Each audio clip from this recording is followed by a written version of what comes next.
Ukraine's president is urging the West to provide more weapons after the latest round of Russian attacks. Ukraine's military says it shot down 47 of 70 missiles launched at Ukraine, along with 18 Iranian-made drones. At least 11 people were killed. Missiles that did make it through targeted energy facilities and hit some residential areas. Substantial damage to the power grid is reported. Meantime, fighting is intensifying in several cities in the Donetsk region, including Bakhmut. Fred Pleiken has more on that for us. Ukraine's tanks taking aim at the invading Russians. Kiev's forces rallying to try to halt the massive assault on Bakhmut. The city, where there are still some 6,000 civilians, has become a cauldron of fire. From this vantage point, you can both see and hear just how fierce the fighting is. You can hear impacts from heavy weapons not just every minute, but literally every second. The Ukrainians say that the Russians are pouring a massive amount of personnel and weapons into this area because they seem to want to take Bakhmut at nearly any cost. There are plenty of regular Russian troops fighting around Bakhmut now, but the Ukrainians say it's still the Wagner private military company that's leading the charge, with waves of fighters trying to storm Ukrainian positions both north and south of the city, as well as specialized forces like these snipers claiming to have killed a Ukrainian soldier.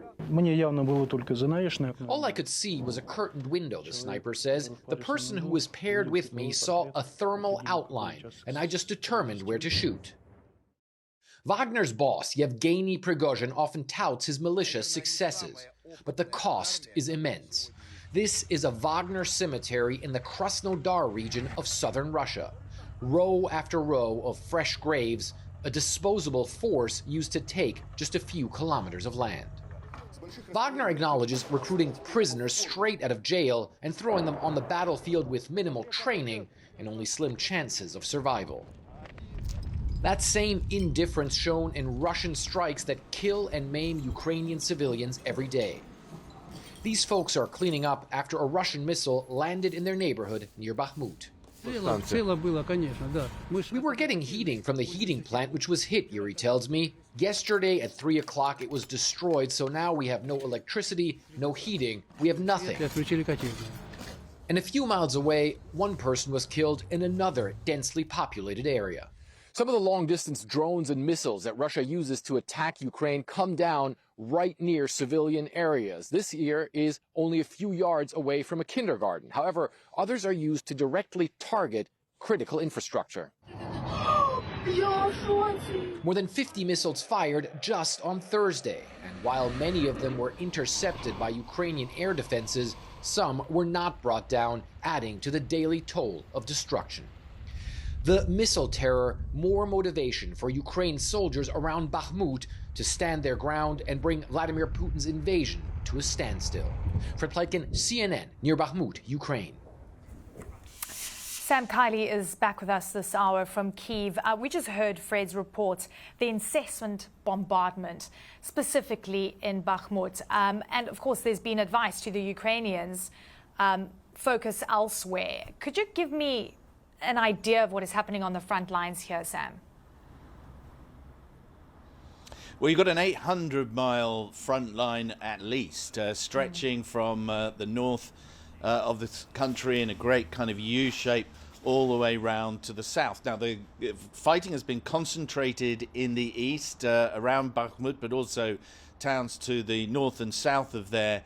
In that area, the salient that pushes furthest into territory that has already been grabbed by Russia. But there has been an increase in operations by both sides, but notably by Russia, low-level operations on the front in the south, in Zaporizhia, and almost continuous bombardment of the relatively recently liberated city of Kherson across the Dnieper River, where the Russians are on the other side of the river now pounding the civilian city. The anticipation is, though, that there could be an offensive from the Russians in the spring, if not sooner than that. The Ukrainians are saying they need more weapons, more capability to protect their skies, because they want to assault their their own, or conduct their own assaults, regain the momentum that was so effective in liberating Kherson, and before that a large area around Kharkiv, not that far from where Fred was reporting there, Eleni. And now they're also pointing out that this latest wave of missile attacks included at least 2 Kinzhal missiles. These are hypersonic, that sort of ultra supersonic, if you like, missiles launched from aircraft that evade all of the capabilities that the Ukrainians have in terms of surface-to-air defenses, and reinforces from the Ukrainian perspective, according to the Ukrainian Air Force spokesman, the need that they have for Patriot and other sophisticated air defenses, because these very state-of-the-art new missiles developed by Russia, that the United States is also trying to develop, we understand, are almost impossible to stop because they fly so fast and they're highly maneuverable. They're also capable of delivering a warhead of some 500 kilograms, about 1,100 pounds of high explosives, or ultimately a nuclear warhead. So you've got this very strange situation in which you've got very highly sophisticated 21st century type weapons being used by Russia from time to time, and then, as Fred was reporting there, these human wave attacks being conducted by conscripts and by semi-conscripted prisoners under the Wagner Group, with reportedly, and we don't have independent verification of this, punishment battalions to the rear, forcing young Russian soldiers to attack in human waves these Ukrainian defenses. It's becoming a very ugly and very bloody war at ground level, and increasingly dangerous in its sophistication in the air, Eleni. Yeah, it's intensifying, and of course we're seeing damage to critical infrastructure as well. Sam Kiley, thank you so much.